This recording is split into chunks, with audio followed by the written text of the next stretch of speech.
the Anambra Decide, where we dive deep into the heart of Nigeria's democratic process. Today, November the 8th, 2025, Anambra State is at the epicenter of political action as over 2.8 million registered voters cast their ballots in the highly anticipated gubernatorial election. This off-cycle poll, overseen by Independent National Electoral Commission under its new chairman, Professor Mahmoud Amukuitan, is a critical test of Nigeria's electoral integrity. As poll close across the state's 21 local government areas and 5,720 polling units, early results are trickling in via INEC's results viewing portal known as the IREB, with more than 80% of results already uploaded. Joining me for an exclusive interview are two seasoned reporters. Basically, I'll be speaking with who are on the ground actually in Anambra, a senior correspondent, Solomon Ajiziogu, who is currently in Oka and is joining me. He's been monitoring the election in Anambra. Solomon, good to see you. Well, good to be here. Good to be here, Ibrahim, for this special edition on YouTube. But I would have to, well, it's my voice you'll hear for now. Maybe in another 1-2 minutes, the light will come up, and then. Oh, I see. Because I saw that he actually blanked out. But all the same, let's roll, because the information you'll be sharing is what really is the number one thing that matters most, to our audience who are already waiting to hear your feedbacks, based on the fact that you've been covering the election as it started. You've been there before the election, and then the election proper, which had been today. You've been on TV giving us blow-by-blow account.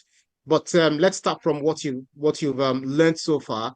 From your observations across the state. What factors do you think are the issues that shape today's election? In Anambra election.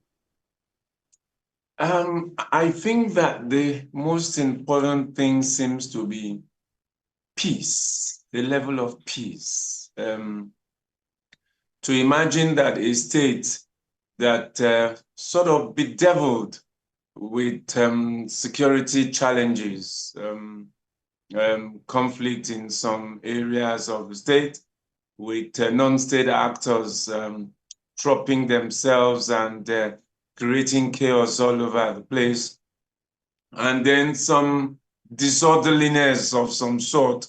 It seems that this governor over this 4 years has been able to bring some peace, as it seems, because what I saw was a peaceful conduct of election in Anambra. All the narratives that preceded this election was primarily about violence, about the conflict, about the chaos in almost everywhere. 5,720 wards, 5,720 polling units, I beg your pardon. In a little over 300, I think 326 wards or so, where the elections were held. Of course, two polling units did not have elections in Ihiala, and 6 polling units had to be moved to 2 voting areas had to be moved to the capital of some of the places, the headquarters of some of the places, of some of the local government state that has produced one for Orizu and Chuba Okadigbo and some Emekawanyako, that the people will not come out to vote the way they should vote, to show interest in the government of their state and in the governance of their state and who really governs the state. But, if you come out 10%, what you get basically is that this 10% will decide who rules, who governs them. And then the 90% can then go eat their opa.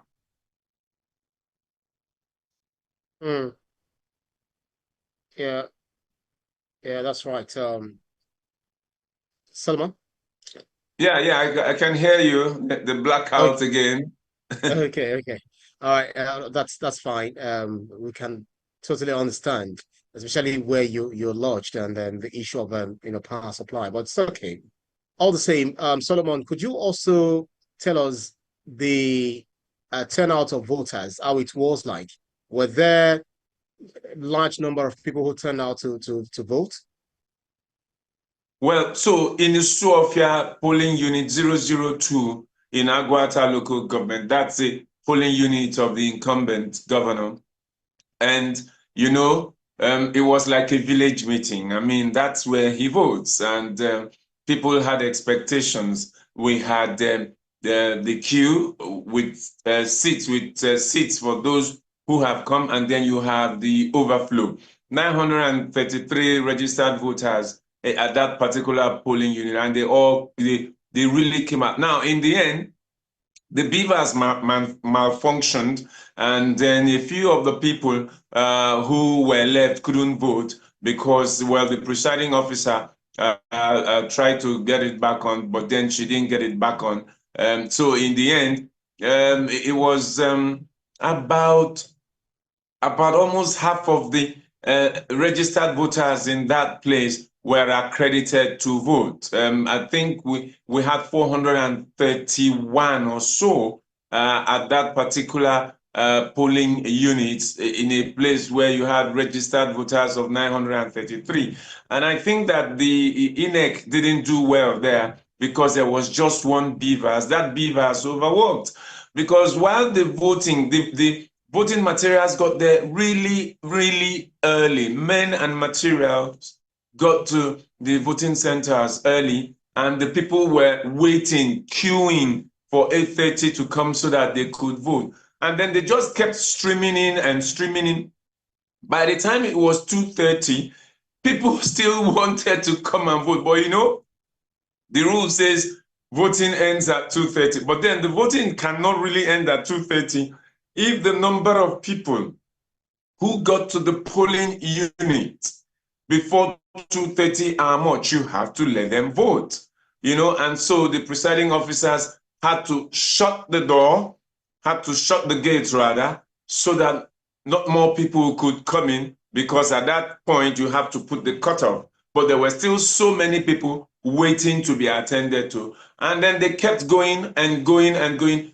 The sorting and counting for that polling unit started at about 5 o'clock or so, at about 4:45, about 4:45. So now, I think that the presiding officer didn't do well in that particular aspect, where when the beavers begins to hang, you are not the one who troubleshoots. When you try every other thing, then you call the rack technicians to step in and come troubleshoot and put it back. But then INEC too didn't do well in that. How do you have 933 registered voters where you did not split that polling unit into two according to your regulations, and then you had just one beavers in that sort of place? That shouldn't have happened in the first place. And so you had a situation where a few people could not vote because the beavers eventually gave up, because the work was so much for just one beavers.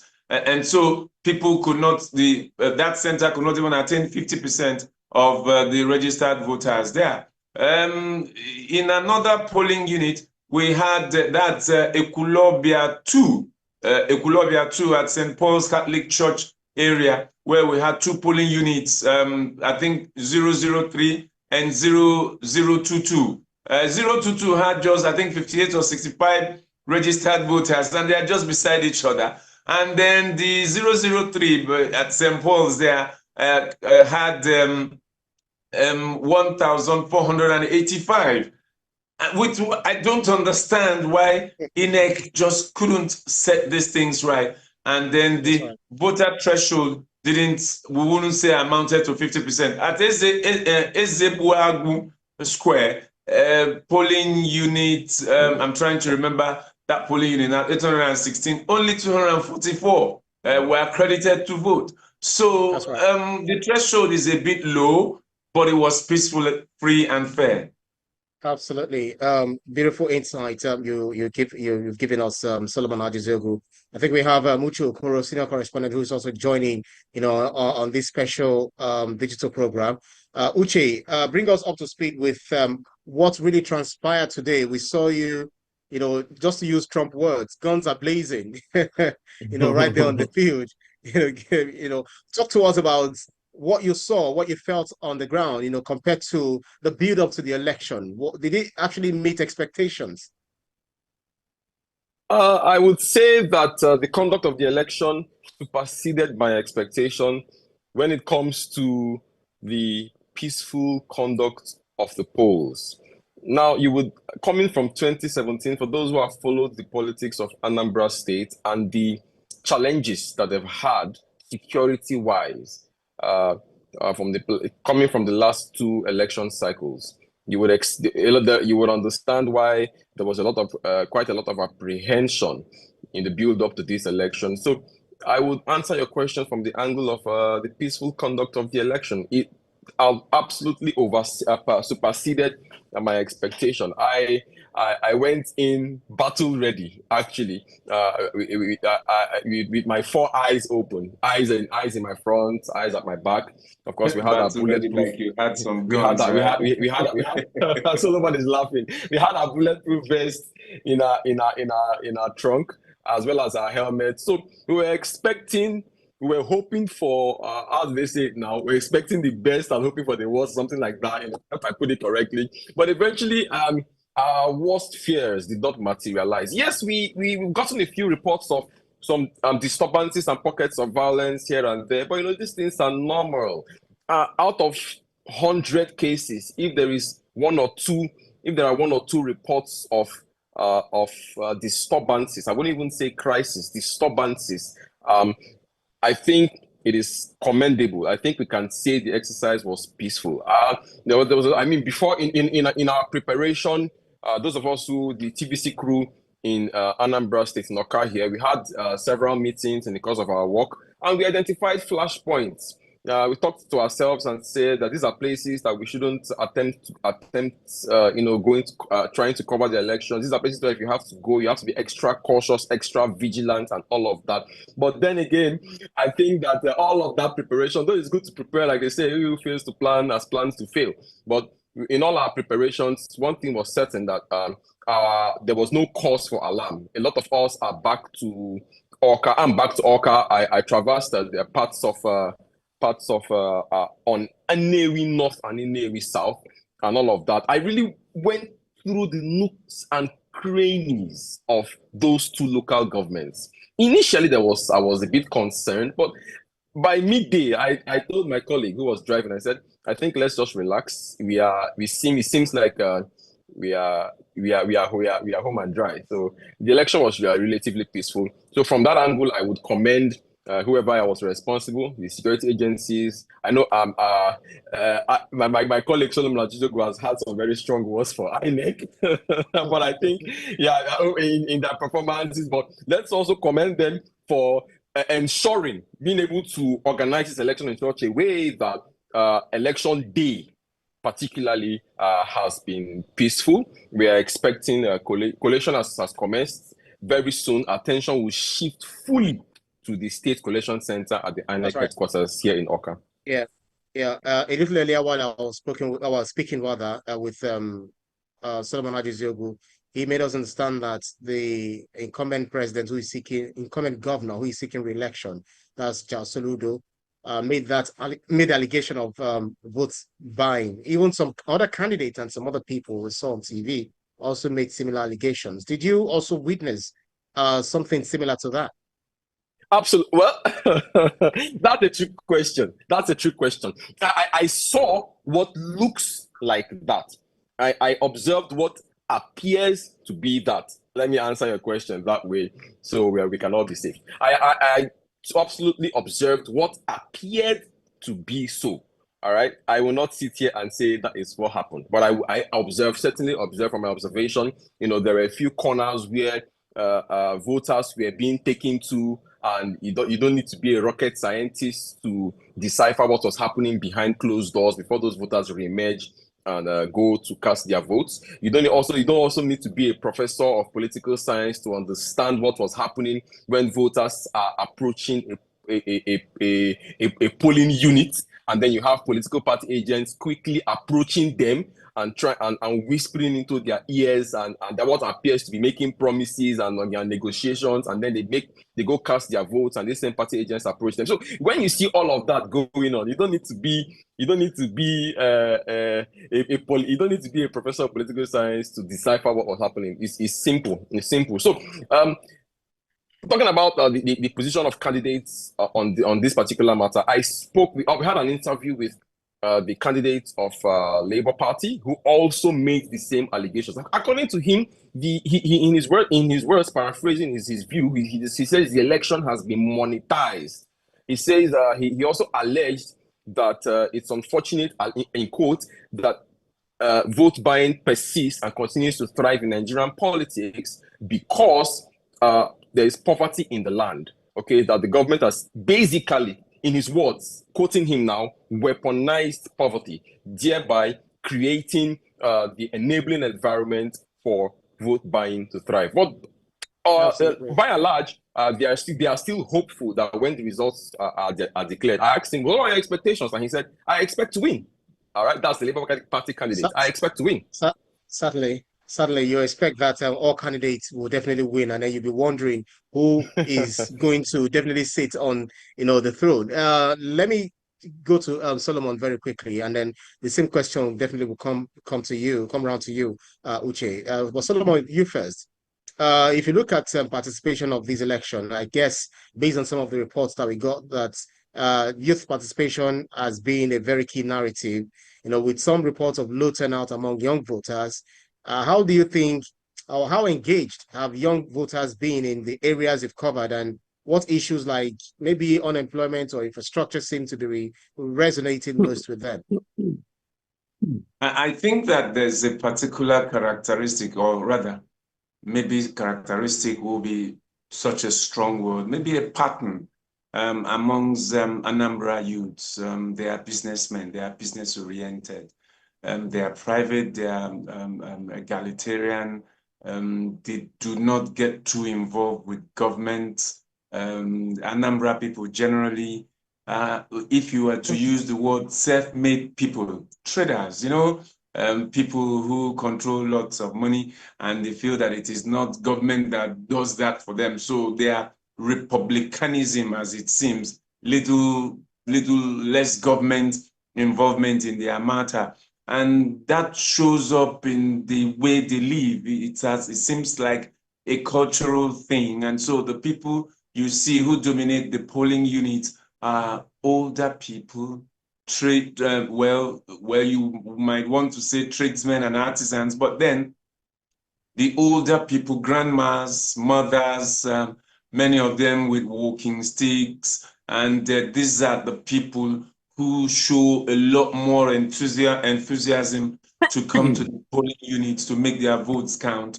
Some of them would seem to stop at nothing. Even where we were in Usofia, one of the things I saw that there was a particular family, they had to bring them in a bus, to come vote, and you had to hold them, help them with a walking stick. They're so old, but they insisted that they will come to vote, and the day before the election, we had also spoken to a woman who said, well, it was because her mom was insisting she has to come home to vote, So the women, the older women, especially the young people, they just seem to, the level of skepticism amongst the young people is something else. But I looked around at some point when we returned for the sorting and counting, and after the governor rather had voted, and then we looked around and then we saw that there were so many women waiting to vote, ahead of the men. And you wonder, where are the men? But then too, where are the young people?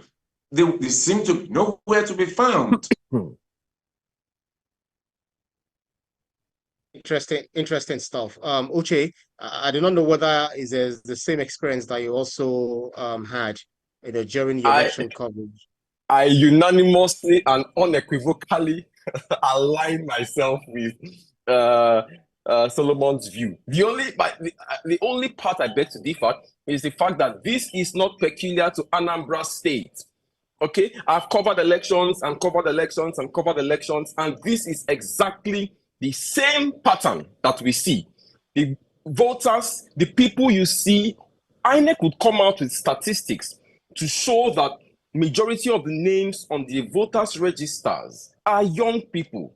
But when you get to the polling units, the people you see on the queues, braving the rain, braving the sun, are the middle-aged, old, and elderly. All the time, it's a pattern that repeats itself in all the states that I have covered elections. The people you see are the old, late, people in their 40s, 50s, 60s, 80s.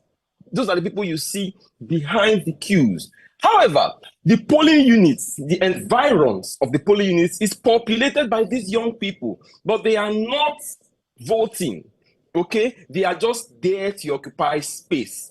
Now, what also is, where I also agree with Solomon, is the fact that even amongst these older people who you see voting, the ratio of women to men will be 70 to 30. Women always dominate the number of people who come out to vote. So this is a clarion call to, this is speaking from first-hand experience over the years. It's a clarion call to the young people. I don't know what we're doing with our permanent voters cards. Okay, I'm a young person too. I don't know what we're doing with our permanent voters cards, but I think that I think that the advocacy needs to go from social media to actually participating in the process. Okay, we have a lot of discussion being driven by the young people, but the truth is, sentiments aside, objectively speaking, when you get to the polling units, for some of us who have seen a lot of polling units, Solomon, right? You've seen a lot of polling units. We can tell you that we can tell you that the young people do not vote as much as they should, as much as we expect them to, vis-a-vis the figures coming from INEC, talking about the voters register. I wish I had the handbook of a handbook nearby. You would realize that majority of people who took part in the CVRO, continuous voter registration, after the 2021 general election, the governorship election. Of course, there was a presidential election here in 2023, and then we are here. But all through the continuous voter registration exercise, it is the young people who dominated the new entrants into the voter register. But it no longer surprises me that when I get there, it is people like my father and my mother and my uncles that I see on the queues. Absolutely. You both are actually veterans when it comes to election coverage, across the nation. So as we custom, let me tell our viewers, if you have any comments or questions, if you can do that in the space of 2-3 minutes, we might take it if we have the time. But Solomon and Uche, as we custom, Solomon, let me start off. Let me come to you with this question. In light of gains by opposition parties in certain areas, do you see potential for post-election alliances or legal challenges if the results are contested? And we've seen varied results also across different parts of the state. Maybe they are underreported stories from grassroots levels, things that might probably cause, challenges ahead of INEC collation, tomorrow. Well, I do not know, but, politicians are always politicians in this part. They would have cases to explain, especially where you have party agents who feel that presiding officers did not follow protocol. The results might be the results, which might just represent how the people voted, but there are certain protocols also that follow elections.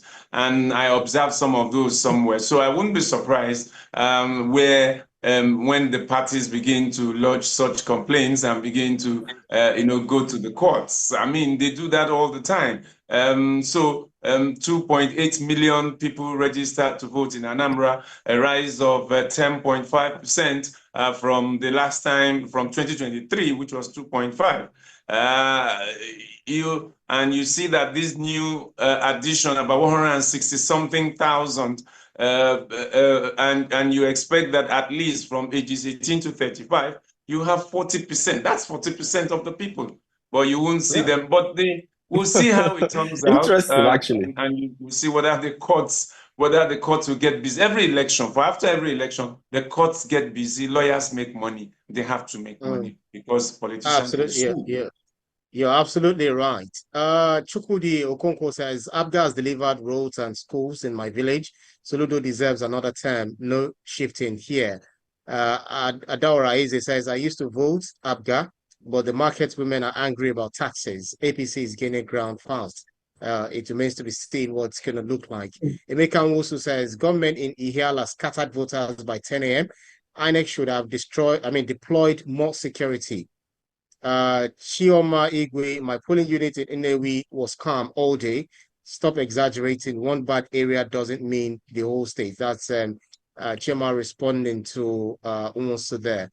Valentine Okafor says, even Peter Obi's unit went APC. Labour Party is finished. Oh, come on. That's not what we want to bring on this. Dr. Ngozi Okeke says, Abga leading in 70% of uploaded units. Soludo might win by landslide if trend holds. Yeah, it remains to be seen what the official results would be. But then, Uche, finally, I don't know, I think, I'm not sure, I'm trying to get from the producer how much time we got, but I think we're already on 30. Well, let me just come to you with this question. With Anambra's history of electoral disputes, what's your on the ground prediction for a peaceful resolution? And what lessons do you think INEC can take from today's process to improve future elections, especially with this being a litmus test to the newly appointed chairman, Professor Joash Amokwita? Well, it's not a straightforward one.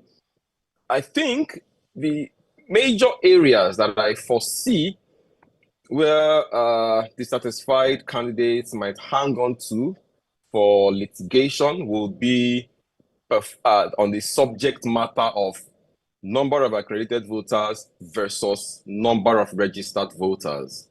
Okay, due to the challenges experienced with the beavers, we might see a situation where number of accredited voters might supersede the number of accredited voters, or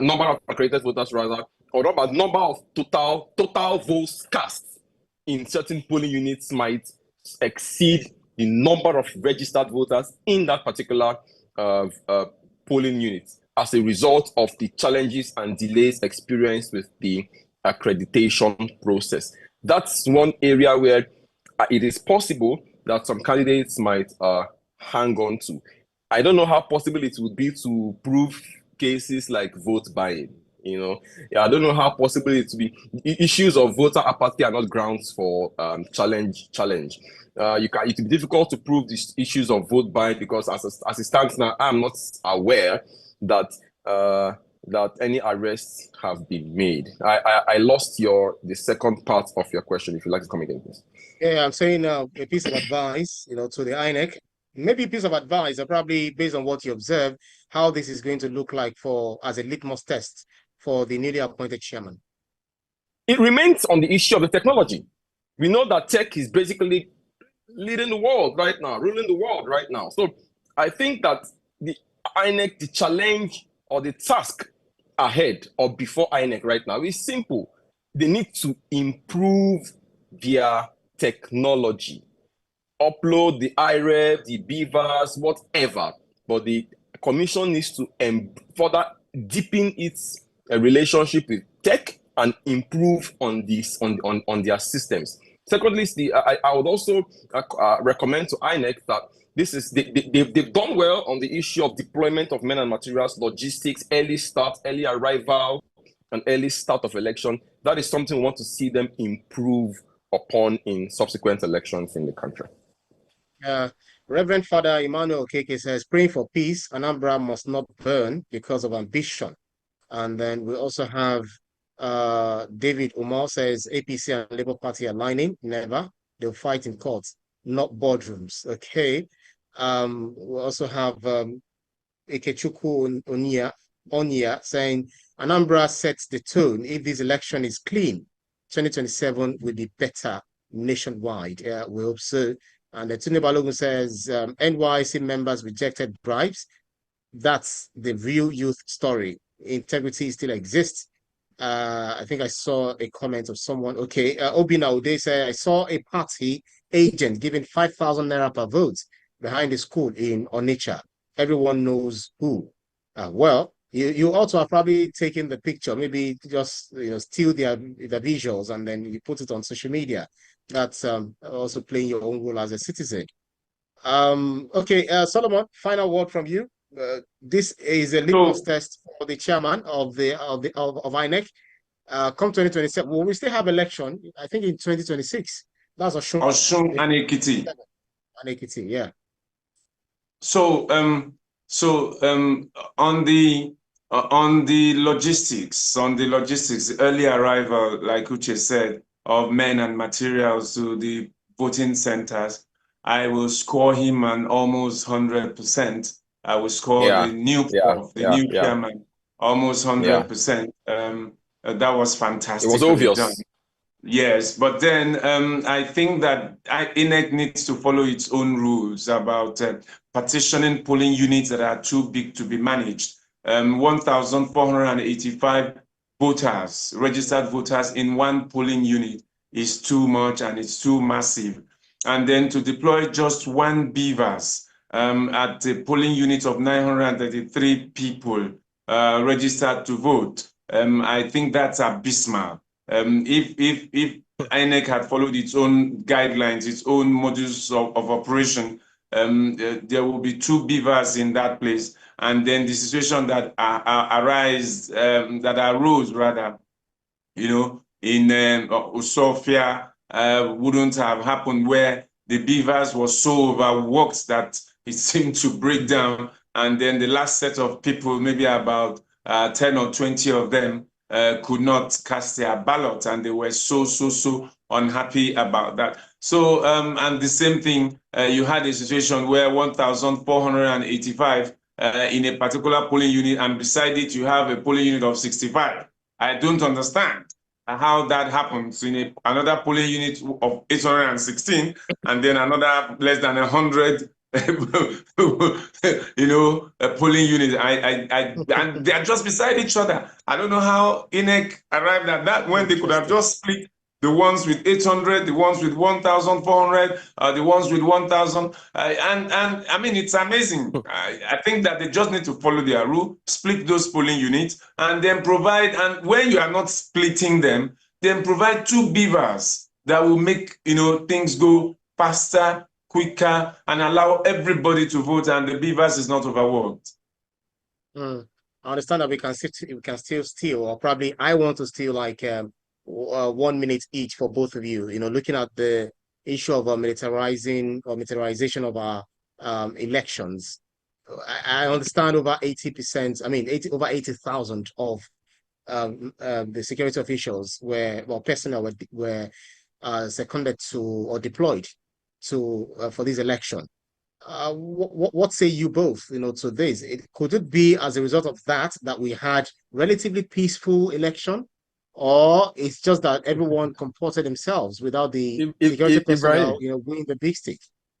Ibrahim, next time they should deploy 100,000. You mentioned it's 8,000, right? Next time they should deploy 180. Next time, I would recommend that they deploy 100,000. Anyone complaining about over militarization of this election, I want to say such a person may not be telling him or herself the truth. We, as journalists who cover elections, we know what we see on the field. It's not enough to sit at home and say there are too many security personnel on ground. We are the ones who face these threats. And I know the amount of prayers the people I left back home were offering on my behalf when I began the journey to Anambra to cover the election. So trust me, those people I left back home will be happy that there was that level of deployment, as you have said. So I'm afraid peaceful or not. Okay. That's right. All right. So that's it. So makes it. Makes sense. Makes sense. Solomon, very quickly as we close on. Well, when people complain about this, and then it's utopian. It's a bit utopian at the moment. Well, that to think that you use America as benchmark. Yes, they do things well. So we talk about the things they do well in some cases, but people fail to forget that we have not gotten to that level of development. So the use of security, the way we use them for our election, only reflects the level of development of our political system. So you will deploy security men or use a system which reflects your level of political development. And this is the level of Nigeria's political development where you do not think, where you cannot allow such space. If you didn't have the security men, how about those who will come to snatch ballot boxes? And so when they see security men like that, they won't be able to do that. So that reflects our level of political development, and we cannot have this fantasy, this utopian fantasy, that we should not militarize. Yes, fine, I agree that is a level we have to get to at some point as we go on, as we develop democratically. But it is the reality of our politics, and that we need a level of deterrence for some of the people who are not thinking the way we are thinking, who want to do things wrongly. So it was good. It was good a bit, because in Anambra, the peace in Anambra is also reflective of maybe one of two things that the government there might be doing, because the catchphrase in Anambra is Udogachi. Udogachi means that peace will reign, because Anambra has been a hotbed for some violence. So, and one of the things we said, or I said, when I saw the votes, when I saw the process, and you co-members sitting there calmly, without being afraid, without looking over their shoulders, I told them Udonachi. So Udogachi and Udonachi. Udonachi means that peace is reigning, and I hope that beyond this election, it will continue.